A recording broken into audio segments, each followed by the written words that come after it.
معزز سامعین گرامی قدر، سیرت النبی کے حوالے سے مساک مدینہ کے باب کو ہم نے چند چیدہ نکات بیان کر کے کلوز کیا تھا۔ نبی کریم صلی اللہ علیہ وسلم نے مسجد النبوی میں اصحاب صفہ کا چبوترا بنایا، مساک مدینہ کیا۔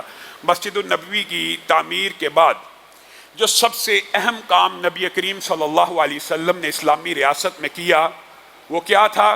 نبی کریم صلی اللہ علیہ وسلم نے جائزہ لیا کہ جب مسلمان بازاروں میں جاتے ہیں تو معیشت کے اوپر یہودیوں کا کنٹرول ہے، معیشت ساری کی ساری ان کے کنٹرول میں ہے، مسلمان مظلوم اور پسا ہوا طبقہ بن جاتا ہے۔ یہودی سود کے اوپر لین دین کرتے ہیں، یہودی اپنے جو ان کا حساب ہے اس کے مطابق مسلمانوں سے لین دین تجارت کرتے ہیں، مسلمان مجبور ہیں، معیشت ان کے ہاتھ میں ہے۔ تو رسول اللہ صلی اللہ علیہ وسلم نے اسلامی ریاست کی جو آپ کے سامنے خد و خال بیان کر رہا ہوں ان میں سے ایک نہایت اہم خد و خال وہ یہ ہے کہ نبی کریم صلی اللہ علیہ وسلم نے مسجد النبوی کی مغرب کی جانب کیا کیا؟ کہا مسلمان اپنا ایک الگ بازار قائم کریں گے۔ یہ جو رسول اللہ صلی اللہ علیہ وسلم کی سیرت میں باب آتے ہیں نا، ان کی اگر تشریحات اور تفسیر پڑھی جائے تو اسلامی ریاستیں خود بہت ترقی کر جائیں۔ یہ روٹی کپڑا اور مکان بھی شریعت محمدیہ کے ذریعے ہر مسلمان کو مل سکتا ہے۔ نبی کریم صلی اللہ علیہ وسلم نے دیکھا معیشت پہ یہودی قابض ہیں، یہودیوں کا غلبہ کیا اپنا بازار بنانے کا اعلان کر دیا اور مغرب کے جانب ایک جگہ کو مختص کیا اور اس کا دورہ کیا، اور اس دورے کے بعد رسول اللہ صلی اللہ علیہ وسلم نے ایک اعلان کیا، یہ تمہارا بازار ہے آج کے بعد مسلمانوں، یہاں پر نہ سود ہوگا، نہ ٹیکس لیا جائے گا، نہ سیل ٹیکس ہوگا۔ مفہوم آپ کے سامنے رکھ رہا ہوں حدیث کا، یعنی رسول اللہ صلی اللہ علیہ وسلم نے اسلامی ریاست کے اندر ابتدا ہی میں آپ کے سامنے سابقہ خطبات میں جو باتیں رکھی ہیں، مساک مدینہ بھی اہم باب تھا، اصحاب صفہ کا چبوترا بھی اہم تھا، مسجد کا قیام بھی اہم تھا، لیکن ابھی ریاست کی ابتدائی خد و خال ہیں۔ تو رسول اللہ صلی اللہ علیہ وسلم نے ان ابتدائی خد و خال میں کس کا اضافہ کیا؟ بازار کا، معیشت کا۔ اور رسول اللہ صلی اللہ علیہ وسلم نے معیشت کا جو رہنما اصول یہاں پہ بتلایا وہ کیا ہے؟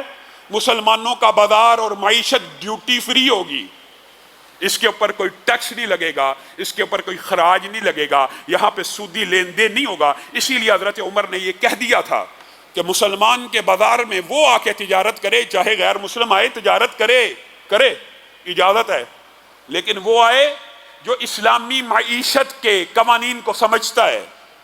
رسول اللہ صلی اللہ علیہ وسلم نے وہ کون سے خد و خال اسلامی معیشت کے اسلام میں بیان کیے؟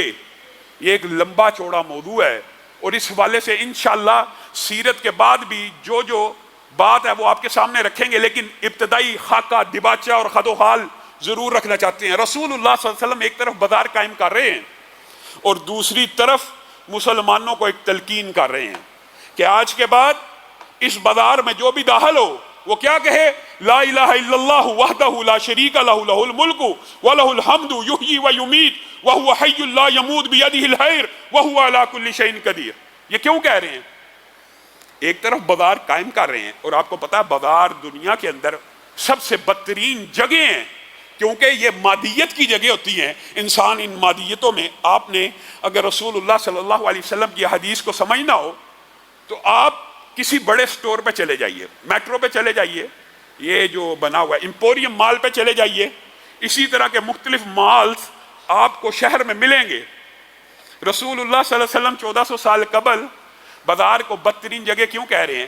کیونکہ یہ مادہ پرستی کی جگہ ہوتی ہیں، اجازت ہے، مباح ہیں، ظاہر تجارت تو ہونی ہے، لین دین تو ہونا ہے، لیکن رسول اللہ صلی اللہ علیہ وسلم ان کو بدترین اس لیے کہہ رہے ہیں کہ یہ جو لگژریز ہوتی ہیں، انسان مادیت میں مگن ہو جاتا ہے، اس مادیت کے پیچھے بھاگتے بھاگتے ایک وادی سونے کی ہو تو خواہش کرتا ہے دوسری بھی ہو۔